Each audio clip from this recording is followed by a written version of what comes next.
Hey, hi, welcome to the part 2 of this playlist. We are looking at some of the real certification questions for AWS Solution Architect Associate C03. Remember, this is not C02, this is C03 part 2. In this part, again, we will look at 10 more questions. So let's look at this one. See, you can pause this video, read it carefully. In a nutshell, this is about processing the orders in an order. Like you know where like a messaging queue. So when the producer, so for example this guy is a producer and this guy is a receiver, so if this guy sends one, two, three, four, so it should receive in the same order. Okay, that is first in first out, first in first out, first in first out, FIFO. So where do I see FIFO? I see FIFO here in SQS. So it is pretty clear, this is a messaging, this is a messaging question. Messaging is SQS. Now we have SQS two places, here and here. The difference is FIFO and standard queue. Standard queue will not guarantee the order of processing, FIFO will guarantee. This is my answer. So as an evidence, I am producing this documentation from AWS, which will uh, talk about first in first out queues, and this is a SQS feature. Now see, it is talking about SNS. See, SNS is simple notification service. You use this if you want to send emails or any kind of message. It's like a pub sub service, okay, and it is used, we use it to send emails, messages, SMS. You see this push notifications, emails, SMS, and so on. Use this. So the question is talking about processing orders. It is not talking about any notifications. So that's why this is wrong, because there is no notification mentioned in the question. Now let us look at option C. It says we will use a gateway authorizer to block requests while application processes an order. That means if this guy has sent one message here, so it will the gateway will block another message coming into it. So this will slow down the process, okay, and this will not be helpful, because the main purpose of using SQS or any messaging queue is to decouple components so that you avoid the risk of a central point of failure. So this is also wrong. So this option B is my final answer. Now let us look at question 12. See, now this question is talking about SMB. See, whenever you use the word SMB, I always think about Microsoft, because this is related to Windows. Okay, so which option here is linked with Windows? It is this option. But first, try to understand what this question is asking for. What is it is asking for is, you in a company, you already have a server that stores large files, and now that server is getting used like full. Now you, for example, you have a server, you are storing large files, it is getting full. Now your company needs a solution. So the solution always has to be with AWS cloud. Now what will you use? So instead, always we remember thumb rule, file gateway. File gateway is a service. You can store and access SMB and NFS file data with local caching. So this will connect your on-premises storage services to your AWS S3. And now we have to answer this second part. It says after 7 days the files are rarely accessed. If it is rarely accessed, can we move it to Glacier storage class? We can see there are three storage class: instant, retrieval, flexible, and deep archive. Can we move it here? Yes, after 7 days we can move it to deep archive. Why? Because it says it will be rarely accessed. So this will certify, or it will comply with my requirements. This is good. So B is my final answer. Why C is not an answer? In spite of the FSX for Windows, it will work. But you know what? You cannot use it to extend your company's storage space. You will have to use something like a file gateway or storage gateway first. Okay, so this alone will not work, and hence this is wrong. A says you use a data sync up to copy the data that is older than 7 days from SMB file server to AWS. So basically what it is saying is, see, you are already going low on your storage capacity. Why don't you move the data that is older than 7 days to AWS? But how, was how, that is the thing. So they are saying we will move it through data sync. So data sync is like we use for one-time migration. Always remember, for one-time migration from on-premises to cloud, if you have a database, then we use it. Data sync, I don't know if we should use it for file copy. We use it usually with database services. So that's why A is wrong. And D says install a utility on each computer. So this is grossly wrong. Okay. Anything to do with AWS, you would not do installation on each and every computer. So this is grossly wrong. Or this is gross, not grossly wrong. This is gross. So B is the final answer. So let's look at question 13. You can pause the video, read the question carefully and come back. See, they are trying to store documents in EBS volumes, and what they have done is they have created two EBS volumes so that if one fills, other should be available and so on.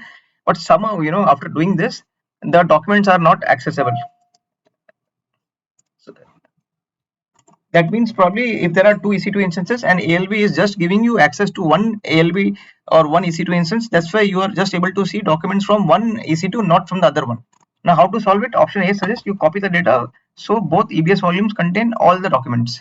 So this is a cumbersome solution. Every time you get a document in EBS volume 1, you will put it in EBS volume 2 and vice versa. So this solution will not work because first you have to write a program to understand what is there and not here, and what is here and not there, and so on. So A is wrong. B says that you configure ALB to direct a user to the server with the documents. Boss, how will the ALB know that which server has which documents? This is such a futile solution. It will not work. Okay, because ALB has no brains itself. It just sees the health of the EC2 instances and diverts it. If you tell them that apart from health, you can also go and check the documents, it cannot do that.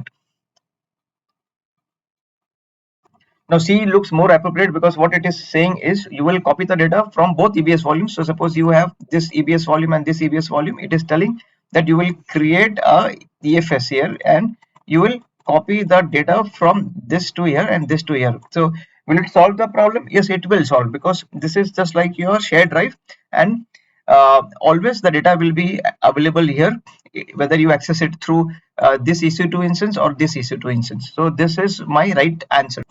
I'll mark this right, but we will also scan through D. What happened with D? D says that you will use ALB to send the request to both the servers and return each document from the correct server. See, again there is a logic required. No, how you are sending to both the servers, but in the EC2 instance you will have to build a code which will understand, okay, whether this ask is present in this EC2 instance or that EC2 instance. So that code, you are just assuming that it will happen automatically. It will not happen automatically. So this is wrong as well. So C is the final answer because it is the most easiest solution to achieve this, and it will always work. It is not like it will work only 90 out of 100 times. It will work 100 out of 100 times. So let us look at this question. See, there is a VPC and EC2 instances running on that VPC, and there is a S3 bucket. So you have this EC2 instance and then you have this S3 bucket. Okay, so this EC2 instance needs to access the S3 bucket without going through the internet. So this should not go through the internet. It should go privately. How it will work? So A says that you create a gateway VPC endpoint to the S3 bucket. See, endpoint, thumb rule. This is thumb rule time. Endpoint always works. You will, whenever you have such requirements, you have to bypass internet. Use thumb rules. Endpoint is your answer. Let us look at option B, C, and D. Option B tells you that you will stream the logs to CloudWatch and export the logs to S3 bucket. Okay, so instead of providing it direct access, you will use CloudWatch logs and export the logs to S3 bucket. But boss, how will EC2 instance get that access? You are not answering the question. This is something else. This is no way linked to the question. C says that you will create an instance profile on EC2 to allow S3 access. What is instance profile? You use instance profiles to pass IAM role to EC2 instances. So this is basically to define access to EC2. Boss, you want to access S3 without using the internet. So this option C is telling you to connect these two, but it is wrong because it is not telling you how to bypass the internet. No solution to bypass the internet.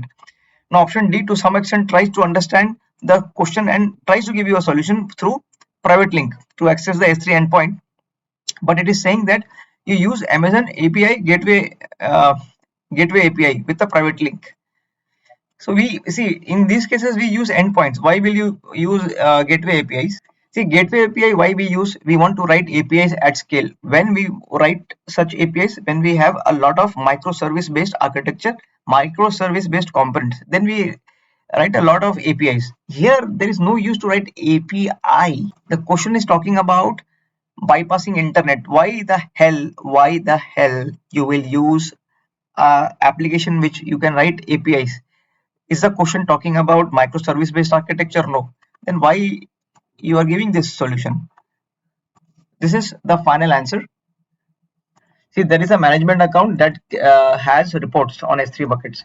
Okay, and the company is using AWS Organizations. What is AWS Organization? If you want to centrally manage your environments as you scale up, then you can use, as you scale your resources, you can use organizations. This is very useful service, and primarily these are the benefits. You can optimize the cost of using your AWS resources. Now the bucket which management account has access, you want to restrict access to other accounts within the organization. Now you want to do it with least amount of operational overhead. You have 4 solutions here. Which one will work? See, the principal org ID, it says you add a principal org ID global condition key with a reference to the organization ID. So let us see what is principal org ID. See, you can use this to compare the identifier of the organization in AWS organizations to which the principal belongs with the identifier specified in the policy. So you can do the comparison. The person who is trying to log in, is he supposed to be accessing this or not? You can do this comparison using principal org ID. So this satisfies our requirement at least. And then you can club that with global condition context keys. This is what the question is telling. And through this, you can restrict only the users of accounts who are supposed to access this. So this should work. Okay, so this is my answer, but let us look at other option. B says that create organizational unit for each department, add the principal org paths global condition key. So what is the difference between principal org ID and principal org path? So org ID was making the comparison whether this ID is supposed to access this or not, but path is comparing the path for the principal who's making the request. So my point of view is we should compare the ID, not the path, first thing. Then here it is telling you to create an organization unit of each department itself. So that is not required here. So this is wrong. C says you will use CloudTrail to monitor the create account and other features and update S3 bucket policy accordingly. See, CloudTrail will not work. CloudTrail to do this, to monitor this will not work. We already have a feature which is there in the form of principal org ID. So it will monitor it, but how will it make sure? See, it is saying that it will create the account, leave the organization, etc. But you want to provide an access to subset of people. This option C is not telling you how are you going to provide access to a subset of people. That's why C is wrong. And D says that tag each user that needs access to the S3 bucket. See, boss, if you are trying to tag each user level, it will be a very time consuming activity. That is manually. What if there are 10,000 users? Will you tag each and every user to that bucket? This is when question says least amount of operational overhead, D will be the maximum operational overhead. That's why D is wrong.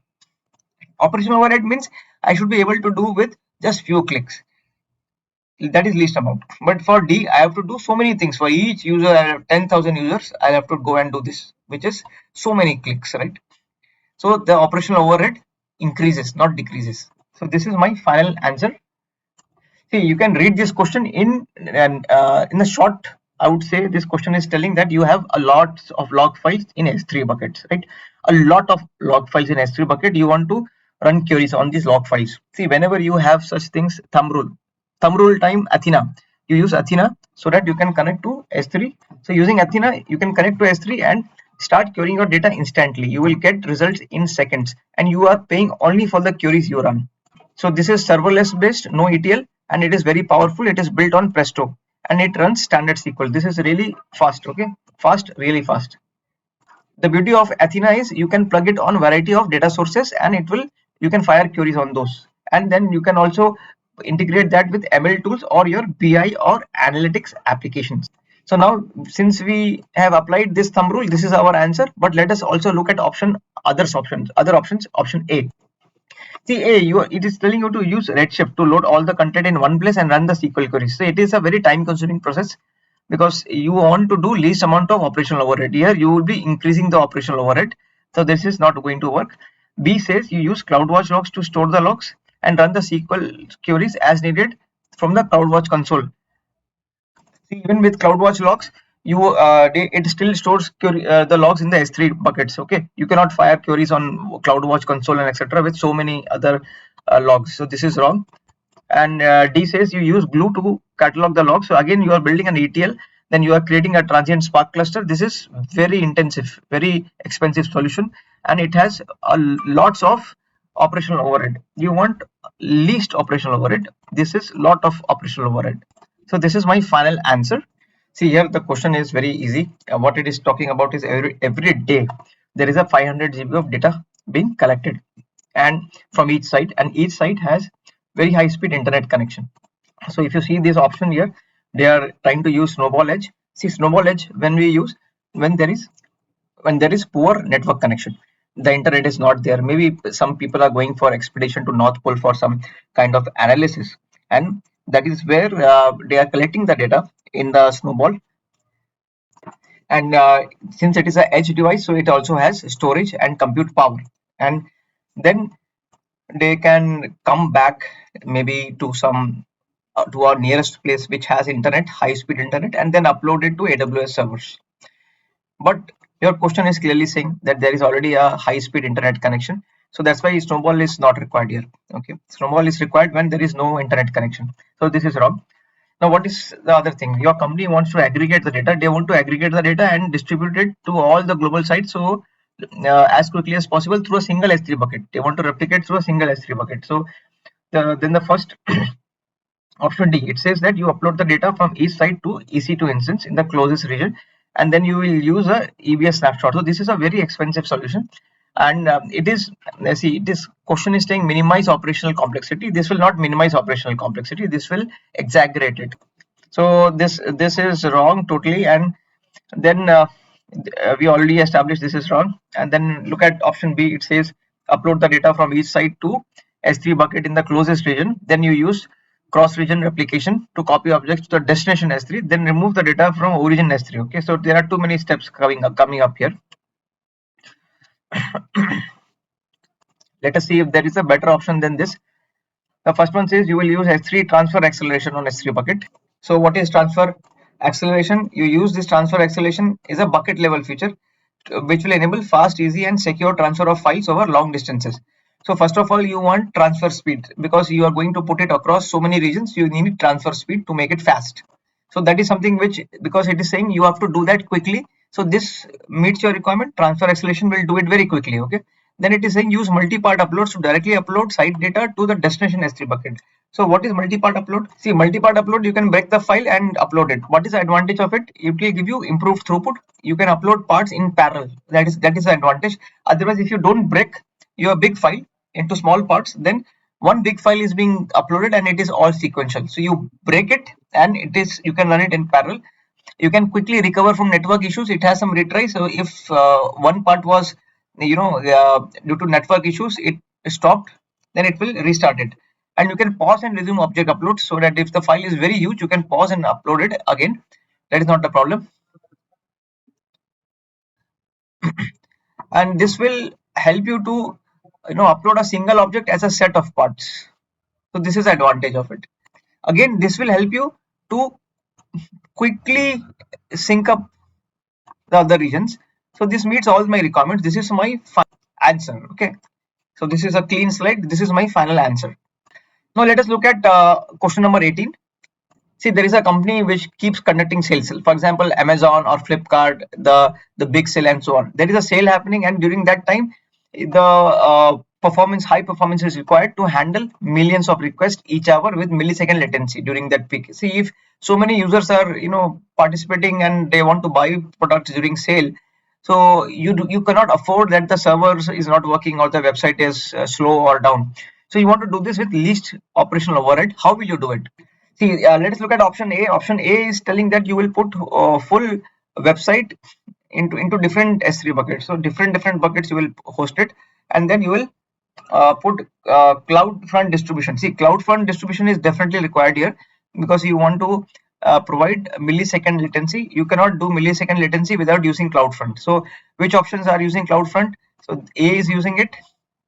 Okay, D is using it, and Option B, I do not see a CloudFront, so option B is, so I will strike option B.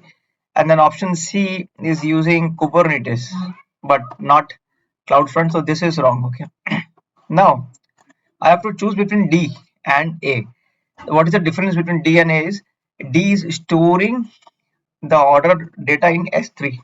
See, when you want such high performance and if you store it in S3, it will get slow.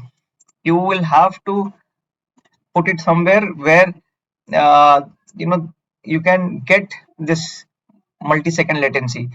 So that would be, so that's why your A will not work, D will work. So this is D. Okay, D is saying that you host the website static content in S3 bucket. That is fantastic. Then you use CloudFront distribution, fantastic. And you set the S3 bucket as origin, because CloudFront, what is the origin for CloudFront? The content that is there in the S3 bucket. And then you use API gateway, because there will be a lot of APIs. Without APIs, you cannot build such applications. You have to put a microservice type application, and then you use Lambda. So now API and Lambda, these both are like kind of serverless and very easy to trigger. And then you store the data in Amazon DynamoDB. DynamoDB can provide you millisecond latency. So this architecture should work as per my cognizance. This is the final answer. Let us look at this question. See that this is a question which is linked to the media application. They are creating a lot of files. Some files are accessed frequently, some are not accessed frequently. Very unpredictable. So what will you do out of these four options? Which storage class will you choose? See, when it is unpredictable, you have to choose intelligent tiering, because this will help you to save do cost savings by moving the data when the access patterns change. So it is unpredictable. Whenever the access pattern change, it is smart enough.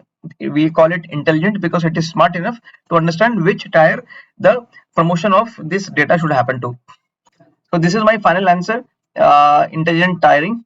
Now you might ask, why not standard? You see, because standard, everything will be stored here, and even if the data is not, or the files are not frequently accessed, or the objects are not frequently accessed, it will not go to Glacier and you will end up paying more money.